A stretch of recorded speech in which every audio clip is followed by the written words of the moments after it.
Guys, আজকে হচ্ছে আমাদের সানডে অ্যান্ড সানডে স্পেশাল কিছু তো একটা হবে, সেটা দেখার জন্য আমাদের এখন যেতে হবে রান্নাঘরে মায়ের কাছে।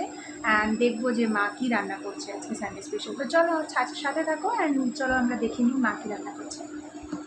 তো আমরা এখন গুটি গুটি পায়ে চলে যাচ্ছি রান্নাঘরের দিকে অ্যান্ড দেখে নিই মা কী রান্না করছে। হ্যালো মা, আজকে কী রান্না হচ্ছে সানডে স্পেশাল? ভাবছি বিরিয়ানি করবো।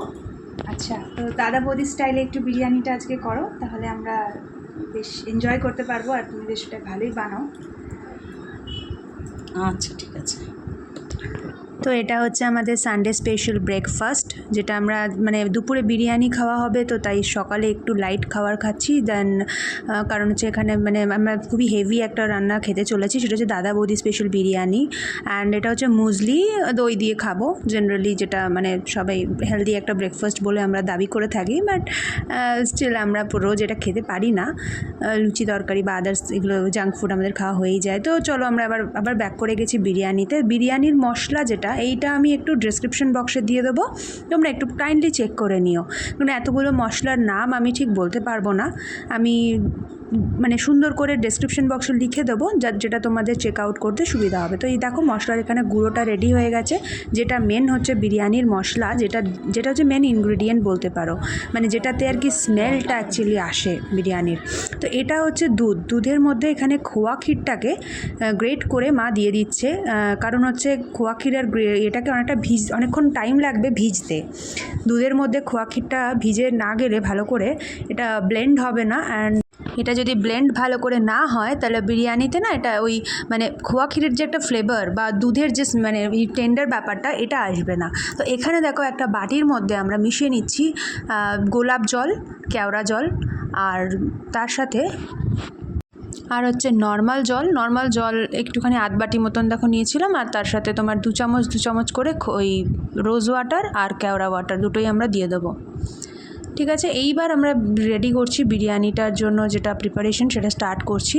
প্রথমে হাঁড়িটাকে ভালো করে প্রিহিট করতে হবে, দেন এখানে অয়েল দিয়ে দিতে হবে। অয়েলটা আমাদের একটু অয়েলটা কমই দেওয়া হয়েছে, কারণ আমরা খুব অয়েলি খেতে চাইনি, একটু ড্রাই আপ ব্যাপারটা ভালো লাগে। তোমরা চাইলে একটু বেশি অয়েল দিতে পারো।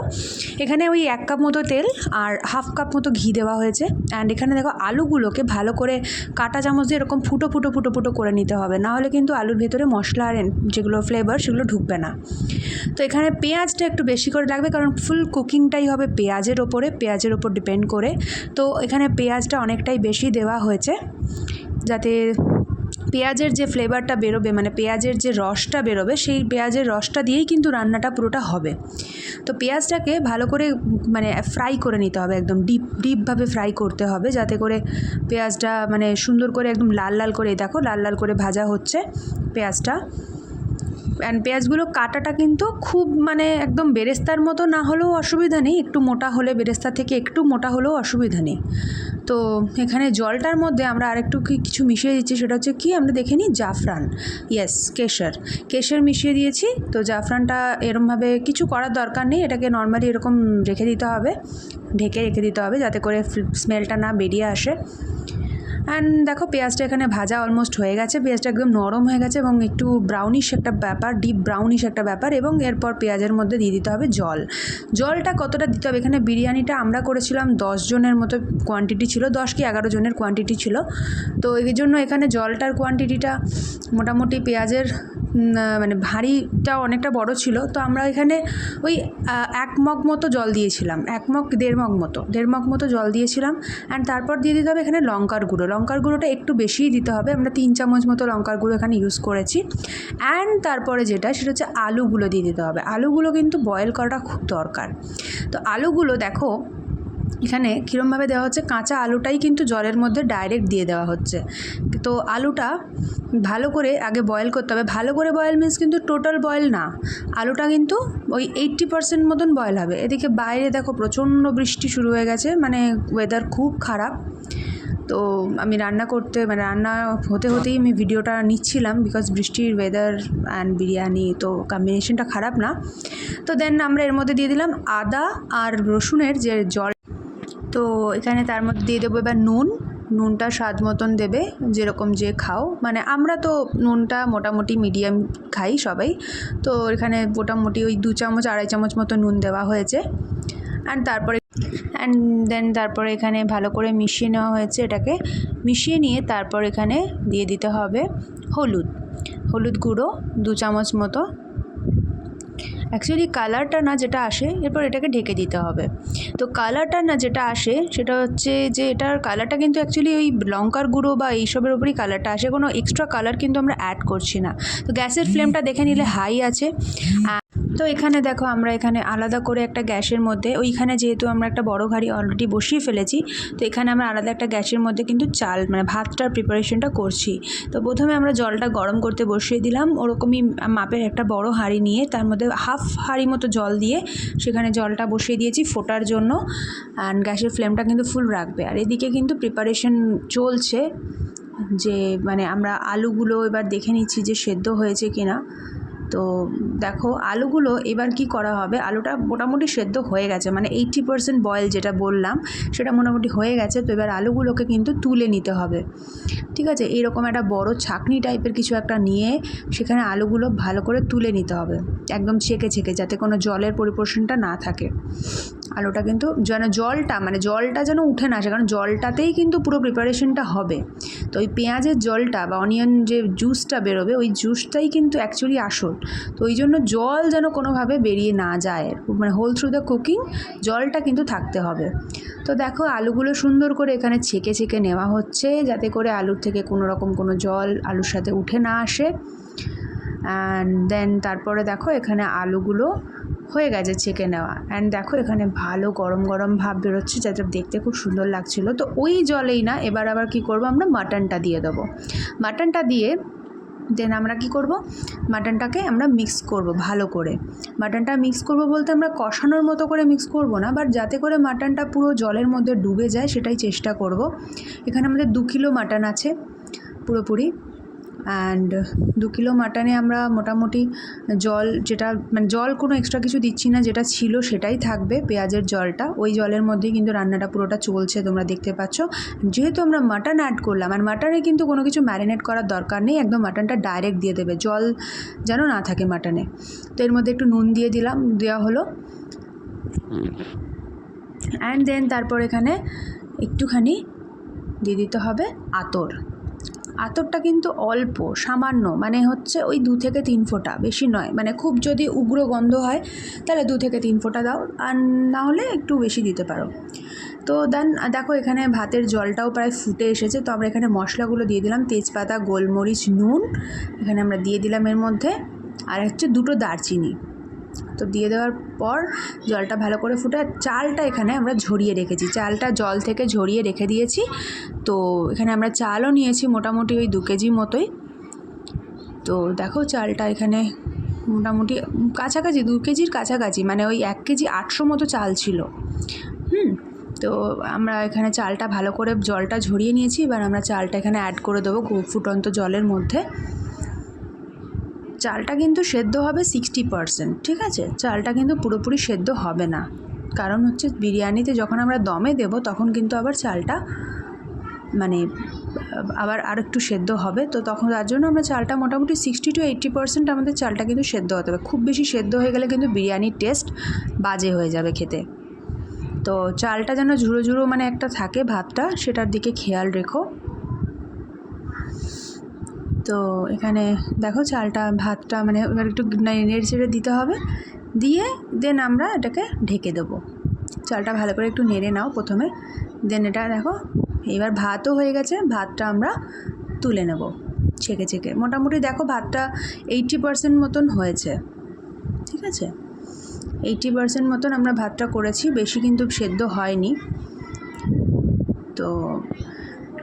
তো ভাতটা প্রায় রেডি হয়ে গেছে। অ্যান্ড এদিকে দেখো ওই যেটা আমরা জাফরানের মধ্যে যেটা জল, রোজ ওয়াটার, কেওড়া ওয়াটার আর নর্মাল জল যেটা করে রেখেছিলাম, সেটার মধ্যে একটু আতর দিয়ে দিলাম। আর এইগুলো হচ্ছে আলু বোখরা কিন্তু বিরিয়ানিতে না গেলেও না দিতেও পারো, স্কিপ করতে পারো, কিন্তু আলু বোখরাটা দিলে না একটা অদ্ভুত রকম ভালো খেতে হয় বিরিয়ানিটা। মানে দাদা বৌদি বিরিয়ানি যেহেতু হচ্ছে, তাই আলু বোখরাটা এখানে আমরা মাস্ট হ্যাভিং আইটেম বলেই ধরছি। তো এখানে আমরা মাটনটাকে দুটো প্রেশারে সিটি দিয়ে নিয়েছিলাম, কারণ হচ্ছে মাটনটা সেদ্ধ হচ্ছিল না। তো তোমরা চাইলে সেটা নাও করতে পারো, যদি গ্যাসের ফ্লেমটা হাই থাকে মাটন সেদ্ধ হয়ে যাবে। তো আমরা দেন কী করলাম, এবার মাটনটা হয়ে এসছে প্রিপারেশন, তো তার জন্য আমরা ওটা নামিয়ে ফেলে আলুগুলো এর মধ্যে মিশিয়ে দিলাম, মানে ওপরে আস্তে আস্তে করে সাজিয়ে দিল মা, দেখলে তো সুন্দর করে। অ্যান্ড তারপর এটার মধ্যে ভালো করে বিরিয়ানির মশলাটা ছিটিয়ে দিতে হবে, বিরিয়ানি মশলা। আর হচ্ছে যদি তোমাদের কাছে থাকে একটু এলাচ গুঁড়ো, ওটা একটু দিয়ে দিও, এলাচ গুঁড়োটা না আলাদা করে দিলে খুব ভালো টেস্ট আসে, বা তোমরা এই দইয়ের সাথে মিশিয়েও দিয়ে দিতে পারো, ওটা কিন্তু একটা ডিফারেন্ট কাইন্ড অফ টেস্ট আসে। তো এটা দেখানো হয়নি তাই বলে দিলাম মুখে। তো দেন দেখো দইটা ভালো করে এখানে ছড়িয়ে দিতে হবে সুন্দর করে, যাতে করে ফুল ব্যাপারটাতেই দইটা আসে, কারণ সাজানোর স্টেপটা কিন্তু খুব ইম্পর্ট্যান্ট একটা স্টেপ। তো এটা যদি ভুল হয় তাহলে কিন্তু বিরিয়ানির টেস্টটা হবে না, আর চালগুলো কিন্তু পুরোপুরিভাবে মিক্স হবে না সুন্দর করে।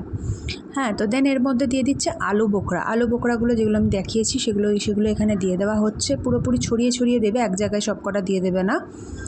তারপর এখানে দেওয়া হচ্ছে রাইসটা এরমভাবে ছড়িয়ে দিতে হবে, একটা ছোট্ট প্লেট নেবে স্টিলের, দেন এর মধ্যে এরমভাবে ছড়িয়ে সাজাতে হবে, যাতে করে ফুল ব্যাপারটাতে রাইসটা দিয়ে ঢেকে দেয়। রাইসটা কিন্তু সুন্দর করে না হলে সাজানো ভালো লাগবে না। তো দেখো এখানে রাইসটা মোটামুটি সাজানো হচ্ছে, অ্যান্ড আমরা দেখছি বিরিয়ানি থেকে এরকম ধোঁয়া উঠছে একটা ব্যাপারটা। টেস্টটা এত ভালো হয়েছিল, তোমরা এটা কম কোয়ান্টিটিতে করে একটু ট্রাই করতে পারো প্রথমে। রাইসের থেকে কিন্তু কোনো কিছু ফেলা যাবে না, যেগুলো আমরা দিয়েছিলাম রাইসটা বয়েল করার সময় সেগুলো কিন্তু কোনোটাই ফেলা যাবে না, তেজপাতা, দারচিনি, গোলমরিচ কোনোটাই ফেলা যাবে না। তো আমরা এখানে রাইসটা মোটামুটি সাজানোর প্রিপারেশনটা দেখো, রাইসটা কিন্তু আমরা এতক্ষণ ধরে দেখাচ্ছি বিকজ হচ্ছে রাইস যেটা সাজানো সেটা কিন্তু একটা ভালো ভাইটাল একটা স্টেপ। এটা যদি ভুল হয়, এটা যদি কোনোভাবে ফাঁক থেকে যায় তাহলে কিন্তু যে দমটা দেবে সেটা কিন্তু ভালোভাবে হবে না। তো এখানে দেখো দুধ আর খোয়া ক্ষীরের যেটা আমরা ভিজিয়ে রেখেছিলাম সেইটা এবার আস্তে আস্তে করে ছড়িয়ে দেওয়া হলো, অ্যান্ড দেন তারপর দেওয়া হলো জাফরানের ওই জলটা, যেটা আমরা ফ্লেভারের জন্য অবশ্যই দিচ্ছি। জাফরান, কেসার আর রোজ ওয়াটার, কেওড়া ওয়াটার, এই চারটের আমরা কোয়ান্টিটিও দেখিয়েছি তোমাদের অলরেডি। তো সেটা এরমভাবে ছড়িয়ে দিয়ে দেবে। প্রিপারেশনটা খুবই ইজি, কিন্তু টেস্টি এত বেশি হয় যে এটা হলে আর কিছু লাগে না, এটার সাথে কোনো কিছু লাগে না, চিকেন চাপ বা আদার্স কোনো আইটেমই এটার সাথে লাগে না। এটা দারুণই খেতে হয়, খুবই সুন্দর হয় খেতে। তো এটা দেওয়া হয়ে গেছে ফুল, এটা রেডি একদম। এইবার আমরা গ্যাসের মধ্যে তাওয়া গরম করে নিয়ে দেন এটাকে চাপিয়ে দেওয়া হয়েছে, আর ওপরে ন্যাকড়াগুলো দেওয়া হয়েছে বিকজ হাঁড়িটা প্রচণ্ড গরম ছিল, তো মার পক্ষে এটা ধরা সম্ভব ছিল না। অ্যান্ড দেন আমরা এটার ওপরে শিলনোড়া চাপিয়ে দিয়েছিলাম। শিলনোড়া কেন চাপিয়েছি, কারণ হচ্ছে একটা ভারী কিছু ইনগ্রিডিয়েন্ট না দিলে এটার মধ্যে আমরা কিন্তু জিনিসটা ভাপটা বেরিয়ে যায় হাঁড়ির থেকে। তো তোমরা অনেকে আটা দিয়ে সিল করে, সেটাও তোমরা করতে পারো চাইলে।